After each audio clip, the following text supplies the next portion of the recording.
నీళ్ళక తాగుతుండేది దానికేమంటాడో. ఆయన ఈ బాయిలో చేపలు వదులున్నాడు మామా. మన చేపలు దొంగతనం చేస్తే దానికి వచ్చినాం అనుకుంటాడు. పెట్టి నీళ్ళలో తాగుకునేద్దాం. ఆయన నిలిపిన తర్వాత లేద్దాం.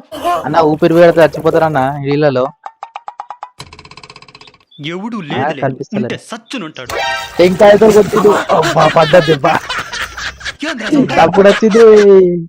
ఎవరు లేదులే. పాపం అన్నకి దెబ్బ బాగా నలిగినట్లున్నది.